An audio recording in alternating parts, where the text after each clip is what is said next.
Welcome to Quick Hits, where we talk about classic sports media in various different forms. Today, we'll be talking about 1999's classic football movie, Any Given Sunday, just in time for the Super Bowl. But first, let's take a quick hit.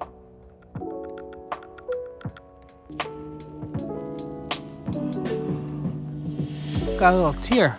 Oh, I love Any Given Sunday. First of all, the cast is unbelievable. Al Pacino, Jamie Foxx, Cameron Diaz, Dennis Quaid, LL Cool J, James Woods, Aaron Eckhart. There's also a couple of NFL legends in there. Lawrence Taylor basically played a version of himself in that movie. Also, maybe the greatest football player ever, Jim Brown, was in that movie as a coach, which was awesome. The entire movie is basically an exaggerated version of what pro football is now. Basically, in this movie, this league just is full of players. They really only care about their contract bonuses in this movie. The players, they're willing to risk career and potentially life-ending injuries. Also, this movie talks a lot about the way stardom corrupts. The character that Jamie Foxx plays in this movie was nothing. He was the third string quarterback. Then he becomes the starter. He's on magazine covers. He's got a rap album. He leaves his longtime girlfriend. Any Given Sunday also talks a lot about the story that's all too common. You got the veteran quarterback who is aging, who's done well for your organization, but you got the young guy ready to come in and take his place. And as soon as the young guy starts doing something, he's in. Also in this movie, Al Pacino is the longtime aging coach who's had success but who struggled as of late, and they're grooming Aaron Eckhart's character to replace him. The cold hard reality of cutting players when they're done, when they're perceived to be done.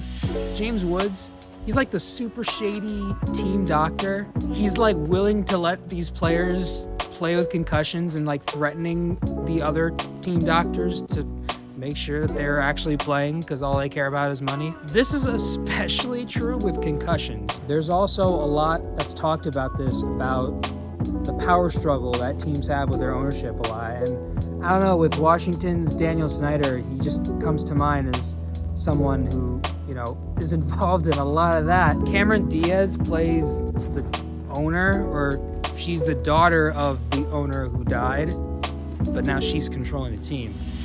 It's kind of a la with the Lakers and Jeannie Buss. Wow, I actually didn't think of it until just now. There's a lot of conversations in the movie between the team's owner and the team's coach. What have you? It's really true then.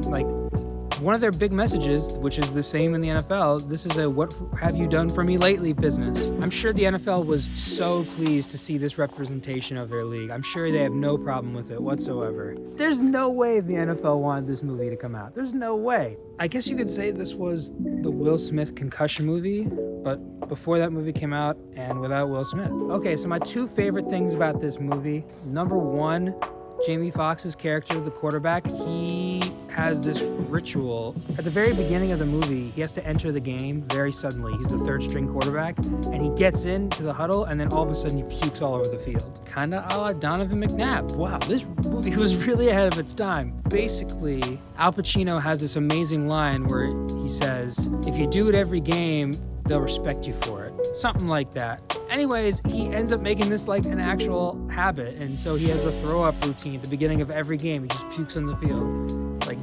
That becomes his thing.